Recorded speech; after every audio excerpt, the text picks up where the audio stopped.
Hello student, a very good morning, welcome to SS education. तो ज़्यादा time waste ना करते हुए हम सीधा हमारे टॉपिक पे आ रहे हैं।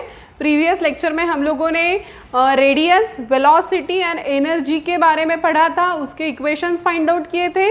आज आपको यहाँ पे दिख रहा होगा कि लास्ट वाला जो हमने पढ़ा था that is the calculation of energy. तो जब हम एनर्जी कैलकुलेट करते हैं तो हमको क्या वैल्यूज़ मिली थी कि हमारी जो वैल्यूज़ थी वो बढ़ रही थी। वो क्या हो रही थी? बढ़ रही थी। और हम बेसिकली किसके लिए कैलकुलेट कर रहे थे? हाइड्रोजन एटम के लिए। तो हमारा ये वाला फॉर्मूला था -13.6 Z² इलेक्ट्रॉन होल्ड। तो पहला एनर्जी का जो वैल्यू हमको मिला था that is 13.6, second, third and fourth. तो उसके लिए हमको एनर्जी लेवल डायग्राम निकालना है। तो जैसे कि स्टूडेंट आप फर्स्ट देख रहे हो, तो यहाँ पे देखो मैंने जो एनर्जी लेवल डायग्राम यहाँ पे निकाली है बच्चों, तो उसमें से देखो क्या समझ में आ रहा है कि यहाँ पे N1 मतलब नंबर ऑफ शेल 1 है, उसके लिए एनर्जी 1 मतलब जैसे कि ये हमारे ऑर्बिट्स हैं, ये हमारे ऑर्बिट्स हैं। तो फर्स्ट की अगर मैं बात कर रही हूँ बच्चों, तो उसकी एनर्जी कितनी मिली? -13.6। अब आपको एक्साइटेशन पता है कि जब कोई भी इलेक्ट्रॉन फर्स्ट ऑर्बिट से सेकेंड ऑर्बिट में जाता है तो वो एक्साइटेड हो जाता है, ठीक है। तो उसी तरीके से ये जो इलेक्ट्रॉन था ये N1 शेल में था, ये एक्साइटेड होके N2 शेल में चला गया। तो N1 की एनर्जी से N2 शेल की एनर्जी जब हम माइनस करेंगे तब हमको पता चलेगा कि उसने कितनी एनर्जी रिलीज की। मतलब जब वो N1 में था N2 में गया तो N1 की एनर्जी, माइनस साइन को मत देखो, फिलहाल माइनस साइन को देखने की ज़रूरत नहीं है, 13.6 थी और वो 2 में गया दैट इज़ 3.4।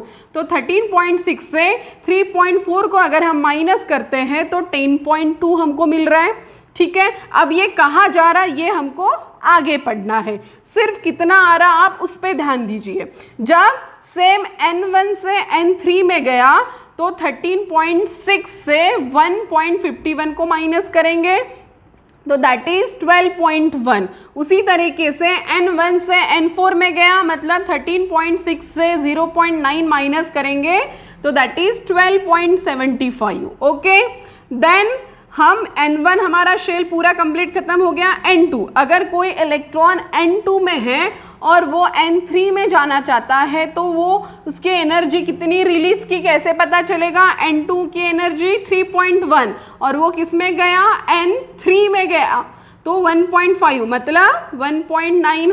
अगर वो N2 से N4 में जाना चाहता है तो 3.4 से 0.9 माइनस करेंगे तो that is 2.55 electron hold energy उसने रिलीज की। मतलब यहाँ से एक्साइटेड होके जब वो यहाँ गया, यहाँ की जो एनर्जी थी और यहाँ की जो एनर्जी थी इसमें से E1 से E4 को माइनस किया तो रिमेनिंग जितनी एनर्जी बची दैट इज 12.75 वो उसने रिलीज की। अब वो रिलीज वाली एनर्जी किस में कन्वर्ट हो गई? हमने प्रीवियस लेक्चर में देखा था कि वो इलेक्ट्रोमैग्नेटिक वेव्स बन जाती है और वो वेव के फॉर्म में इमिट होती रहती है। और फिर हमने स्पेक्ट्रा देखा था कि अगर वो किसी स्पेक्ट्रा में आती है, अगर वो मानो उसकी जो रिलीज वाली एनर्जी है वो अगर विजिबल स्पेक्ट्रा में आती है तो हमको लाइट दिखती है, ठीक है। स्पेक्ट्रा देखा था हमने गामा से लेके माइक्रोवेव तक, तो इसके बीच में जहाँ पे भी वो आएगा तो वो हमको दिखेगा। ओके बच्चों, तो ये आपको हाइड्रोजन एटम का एनर्जी लेवल डायग्राम समझ में आ गया है, ठीक है। बस सिंपल कुछ नहीं है, जब लोअर ऑर्बिट से हायर ऑर्बिट में इलेक्ट्रॉन जाता है तो वो एक्साइटेड हो जाता है और एक्साइटेड होने के बाद वो कितनी एनर्जी रिलीज करता है इसी से वो समझ में आता है। ओके, यहाँ पे सिर्फ इतनी ही डायग्राम आपको देखना है। उसके बाद हमको सेकंड देखना है energy of atom. Energy of atom में मतलब वही जो मैंने आपको समझाया कि जब एनर्जी एब्जॉर्ब करती है और एनर्जी रिलीज करती है। एनर्जी जब इलेक्ट्रॉन एब्जॉर्ब करता है तो हायर से लोअर में सॉरी लोअर से हायर में जाता है, और जब एनर्जी को लॉस करता है तो हायर से लोअर में आता है। ओके स्टूडेंट, तो जब ये एनर्जी इमिट हुई, मतलब यहाँ पे जब N1 से N2 में गया तो 10.2 इमिट हुई, तो ये इमिट वाली एनर्जी वेव फॉर्म में चली गई, वेव फॉर्म में इमिट हो गई। तो उसका कैलकुलेशन कैसे करना है स्टूडेंट, ये हमको इसमें देखना है कि उसको हम किस तरीके से कैलकुलेट करेंगे। तो चलो हम देखते हैं फिर कि इसको हमको किस तरीके से कैलकुलेट करना है। मानो कि यहाँ पे N1 ऑर्बिट था, N2 शेल था और वो N2 में चला गया। तो N1 में जब था तो उसकी एनर्जी क्या थी, E1, और जब वो E2 में गया तो उसकी एनर्जी E2 हो गई। ठीक है, मतलब वो लोअर से हायर में चला गया स्टूडेंट। तो यहाँ पे वो ग्राउंड स्टेट में था और यहाँ पे वो एक्साइटेड स्टेट में चला गया। मतलब किसकी बात आ गई, चेंज इन एनर्जी की बात आ गई। मतलब delta E is equals to E2 minus E1। Same जैसे कि 1 से 2 में गया तो हमने बड़े से छोटे को माइनस कर दिया। ओके बच्चों, तो चेंज इन एनर्जी मतलब E2 माइनस E1। ओके, और यहाँ पे क्या हो रहा है, एनर्जी तो बढ़ ही रही है, एनर्जी बढ़ रही है, मतलब N1 से N2 की एनर्जी ज़्यादा है। तो हमको यहाँ पे क्या दिख रहा है कि E2 is greater than E1। जैसे जैसे हम ऊपर ऊपर जाएंगे, शेल हमारा चेंज होते जाएगा तो हमारी एनर्जी भी बढ़ती बढ़ती जाएंगी। अब बच्चों आपको बहुत टाइम से एनर्जी का एक फॉर्मूला पता है, that is energy is equals to h mu. मतलब मैं delta E is equals to h c by lambda लिख सकती हूँ। Delta E is equals to मैं क्या लिख सकती हूँ बच्चों, एच सी बाय लैम्बडा। ये फॉर्मूला आपको बहुत टाइम से पता है, इसको हम ज़्यादा एक्सप्लेन नहीं करते, बहुत पहले से फोटोन से आप ये देखते आए हो। ठीक है, यहाँ पे मैंने सिंपल लिख दिया। मतलब डेल्टा E की जगह पे मुझे क्या लिखना है, h c by lambda, h c by lambda. अब यहाँ पे लैम्बडा की बात क्यों आई, क्योंकि मैंने क्या कहा कि जब ये एनर्जी रिलीज हो रही है तब वो कहाँ जा रही है, तब वो वेव की फॉर्म में जा रही है, तब वो वेव की फॉर्म में जा रही है। और अगर वो वेव की फॉर्म में जा रही है बच्चों तो हमको क्या मिलता है, हमको क्या मिलता है, यहाँ पे एक फॉर्मूला 1/λ, मतलब कितने नंबर ऑफ वेव्स इमिट हो रहे हैं, कितने नंबर ऑफ वेव इमिट हो रहे हैं। ठीक है, ये हमारा एक फॉर्मूला है, इसलिए यहाँ पे मुझे लैम्बडा को लाना ज़रूरी था। ठीक है, मतलब डेल्टा E की जगह पे मैं क्या लिख सकती हूँ, एच सी बाय लैम्बडा। अब बच्चों E2 माइनस E1, तो प्रीवियस लेक्चर में जाओ थोड़ा सा और वहाँ पे देखो कि इलेक्ट्रो एनर्जी का फॉर्मूला हमको क्या मिला था, ये वाला। तो बस वहाँ पे ये वाला फॉर्मूला क्या करना है आपको, ये वाले फॉर्मूले को वहाँ पे पुट कर देना है। क्या फॉर्मूला मिला, me to the power 4 z square upon 8h square epsilon square n square. ठीक है, सेकेंड एनर्जी का फॉर्मूला भी वही रहेगा, minus me to the power 4 z square 8h square epsilon square n square. ठीक है, अब जो आपको कॉमन मिल रहा है उसको निकाल लो, और यहाँ पे एच सी बाय लैम्बडा है और मुझे वैल्यू 1/λ में चाहिए, तो मैं इसको 1/λ लिख दूंगी और एच सी को मैं इधर लेके आऊँगी क्योंकि मुझे 1/λ में वैल्यू चाहिए। तो मैंने एच सी बाय लैम्बडा को 1/λ लिखा और यहाँ पे एच सी बचा है, तो एच सी को मैं इधर लेके हुए जाऊंगी। ठीक है बच्चों, तो हम इसको कैसे निकालेंगे, me to the power 4, me to the power 4 that is common, me to the power 4, then 8 common, h square common, लेकिन ये वाला h भी इधर आ गया, इसलिए यहाँ पे h क्यूब हो गया। h स्क्वायर कॉमन, ये h इधर आ गया, इसलिए यहाँ पे h क्यूब हो गया। एप्सिलॉन जीरो कॉमन, और यहाँ पे एक c आ गया। ठीक है, अब बचा क्या यहाँ पे, 1/n स्क्वायर माइनस 1/, जैसे अभी ये E2 है तो मैं N2 लिख सकती हूँ और यहाँ पे N1 लिख सकती हूँ, मतलब 1/n n2 square minus 1 upon n1 square into z square. सिर्फ इक्वेशन को मैंने रीअरेंज किया।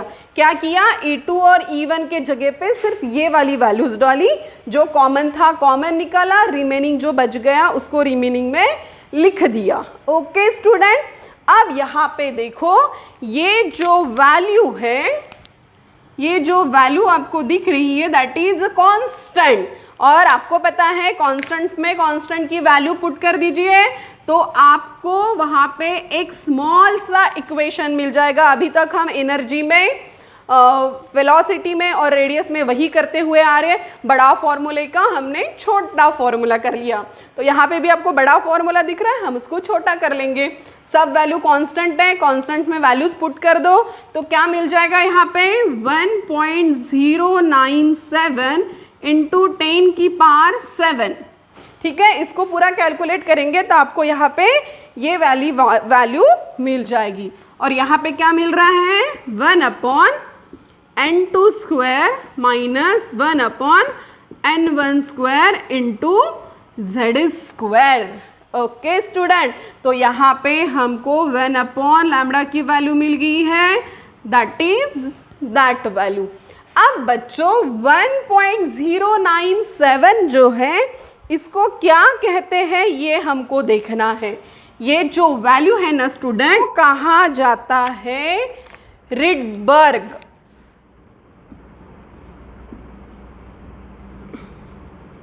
रिडबर्ग कांस्टेंट कहा जाता है इसको।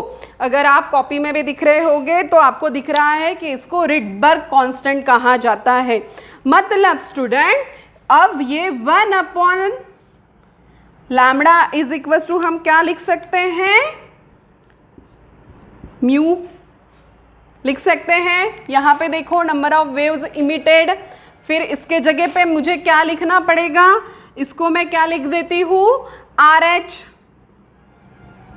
ठीक है, रिडबर्ग को मैंने RH लिख दिया into z square into 1 upon n2 square minus 1 upon n1 square. That is the formula for wave number.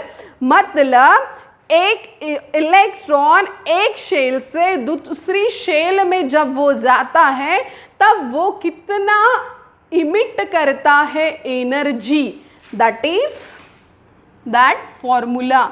कि कितनी वेव्स वो इमिट करता है वो आपको कहाँ से पता चलेगा?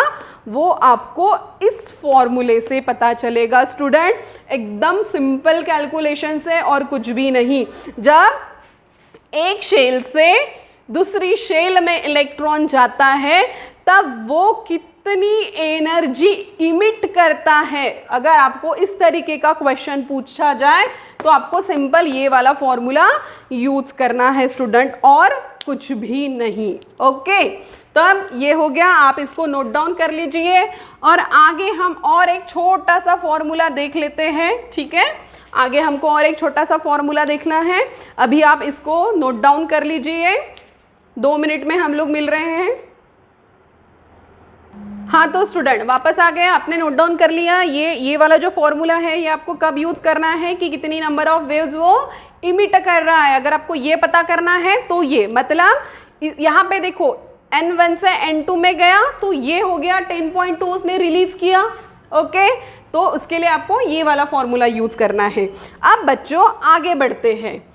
मानो कि ये n1 में था और ये n2 में चला गया। अब हमको ये पता करना है कि उसने एनर्जी को एब्जॉर्ब किया या एनर्जी को रिलीज किया। अब ये पता कब चलेगा, इसके लिए हमको कैलकुलेशन करना है। तो जैसे कि n1 शेल में था और वो n2 शेल में चला गया। जब वो n1 में था तो उसका एनर्जी E1 था, और जब वो n2 में चला गया तो उसका एनर्जी E2 हो गया। ठीक है बच्चों, अब चेंज इन एनर्जी का फॉर्मूला पता है, delta E is equals to E2 minus E1। अब यहाँ वाला फॉर्मूला देखो, ठीक है, -13.6 वाला फॉर्मूला हम यहाँ पे यूज करेंगे। -13.6 z square upon n square. Again यहाँ पे माइनस तो था, ये वाला माइनस अगेन, और देन फिर से वही वाला फॉर्मूला हम यूज करेंगे, लेकिन ये N2 स्क्वायर था और यहाँ पे E2 है, तो ये कौन सा शेल हो गया, सेकंड शेल हो गया। ठीक है, फिर से हम वही वाला फॉर्मूला यूज करेंगे, 13.6 Z स्क्वायर और यहाँ पे N1 स्क्वायर। ओके स्टूडेंट, तो यहाँ पे आपको चीजें समझ में आ गई हैं कि ये E2 था इसलिए N2 लिखा, ये E1 था इसलिए N1 लिखा। बस अभी इसको आपको रीअरेंज करना है, तो इसको रीअरेंज कैसे करेंगे, 13.6 Z स्क्वायर इज कॉमन, तो there is Z square is common. अब ब्रैकेट में क्या आएगा, मैंने अभी यहाँ का साइन हटा दिया, पॉजिटिव लिया। ठीक है, अब अगर मुझे ये साइंस को हटाना है और मुझे इसको पॉजिटिव में कन्वर्ट करना है, तो मैं क्या लिखूंगी, 1/N1 square minus 1/N2 square. Okay student, यहाँ पे आपको चीजें समझ में आ गई कि मैंने दोनों में से 13.6 को कॉमन निकाला, Z स्क्वायर तो हमारा कॉमन ही था, और 1/N1 square minus 1/N2 square. इसको सॉल्व करके देखिए, आपको सेम इक्वेशन ये वाला वापस से मिल जाएगा। करिए solve, 13.6 Z square into 1/N1 square आ गया 1/N1 square, then 13.6 Z square into ये करिए 1/N2 स्क्वायर आ गया 1/N2 स्क्वायर, और ये निगेटिव निगेटिव पॉजिटिव है, ये भी पॉजिटिव है, तो ये अपना इक्वेशन सेटिस्फाइड हो गया। मतलब स्टूडेंट यहाँ पे आप देखिए कि यहाँ पे क्या हो रहा है कि डेल्टा E क्या मिल गया, delta is equal to 13.6 Z square 1/N1 square minus 1/N2 square. अब यहाँ पे देखो डेल्टा E पॉजिटिव आया, means delta E, if delta E is positive, इस तरीके से लिख देती हूँ तो आपको अच्छे से समझ में आ जाएगा। If delta E is positive then absorb energy, and if delta E is negative then release energy। Okay student, तो यहाँ पे आपको समझ में आ गया, एकदम सिंपल सी चीजें थी, कुछ भी नहीं है। एनर्जी एब्जॉर्ब कब करता है, जब डेल्टा ई की वैल्यू पॉजिटिव आई, और एनर्जी रिलीज कब करता है, जब डेल्टा ई की वैल्यू निगेटिव आई। तो यहाँ पे हमारे जो कैलकुलेशन पोर्शन है टोटली खत्म हो गए हैं। ठीक है, इतने डिफिकल्ट आगे नहीं है, बस यहाँ पे इसका ब्रेकडाउन हो गया है। अब हम आगे जो पढ़ने वाले हैं एकदम सिंपल पढ़ने वाले हैं, और थोड़े से न्यूमेरिकल्स हम देखेंगे, और फिर हमको देखना है स्पेक्ट्रा। ओके स्टूडेंट, तो चलो हम फिर से कल मिलते हैं।